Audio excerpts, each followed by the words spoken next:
mais man dama koy analyser ci angle boo xamante di nekk angle économique et éthique mais li ma xaw a jaaxal mooy est-ce que performance économique dina rimer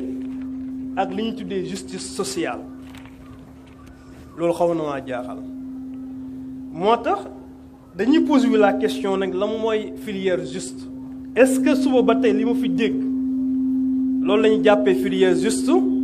parce que boo leen seetloo le prix li muy ñëw bëri na lool kon dañoo jàpp ni le filière juste les filières justes moom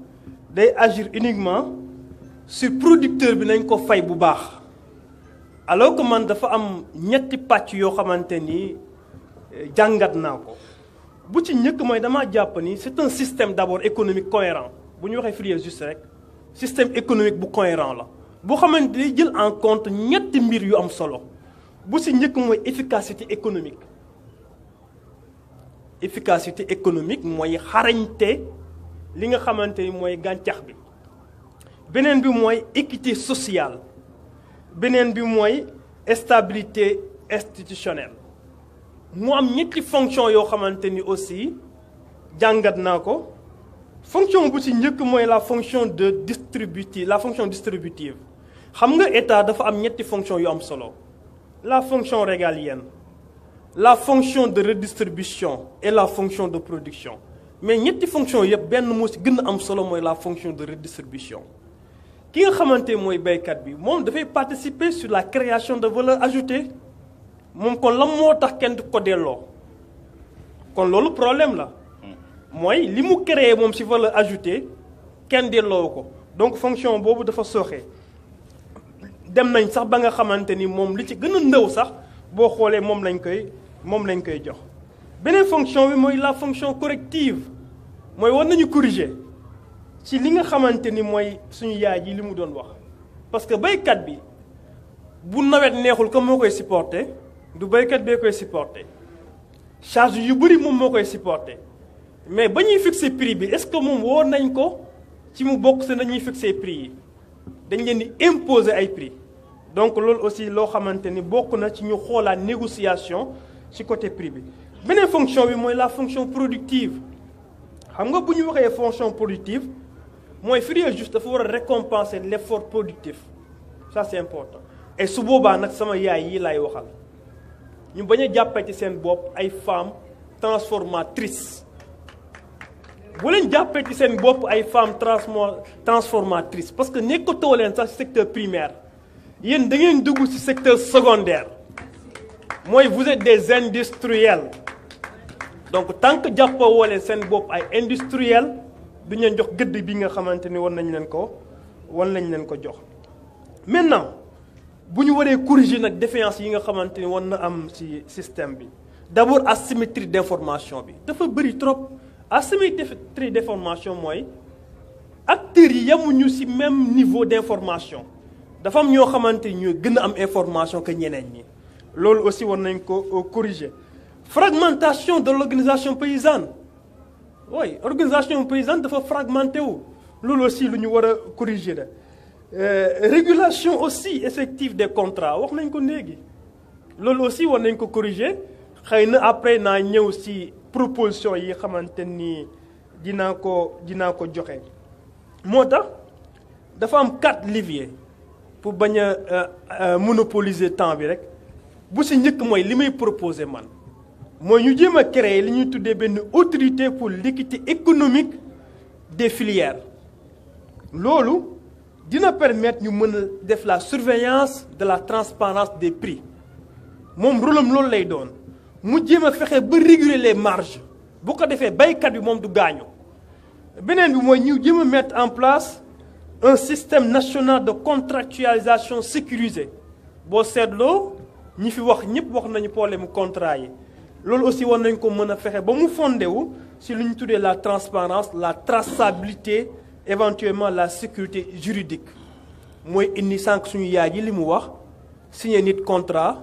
mu war la teel a fay du la teel a fay xam nga Europe lu ko développé du grande industrielle yi Europe lu ko développé ce sont les petites industriels ñoo développé Europe donc bu ñu fexee ba protéger nos petits industriels war nañu mën a développer suñu économie. beneen bi mooy ñu renforcer ñu tuddee la gouvernance territoriale autour des pôles d'équité économique. xam nga dafa am benn rapport bu ANSD di génne ci rapport boobu di ci génne lu ñu tuddee le produit intérieur brut. produit intérieur brut bu ko déggee mooy li entreprise yëpp créé ci wàllu valeur ajoutée ci benn réew pendant une année mais moom day dem bu gën a kayo mooy pôle yi territoire yi nan la ñuy créer ay richesse. dafa am benn territoire bu ñu tuddee territoire centre dafa am ñeenti raison yu fa nekk yoo xamante ni kenn ku si nekk dafa am rôle bu déterminant booy jouer. boo jëlee Kaffrine moom xam nañu zone de production la nga jël Diourbel zone de commercialisation la nga jël Kaolack mu nekk zone de transit et logistique Fatick moom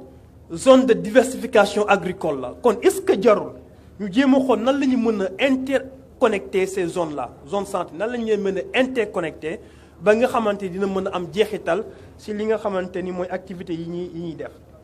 beneen bi mooy li may proposé mooy quatrième pilier bi mooy création de fonds souverains pour la justice dans les filières agricoles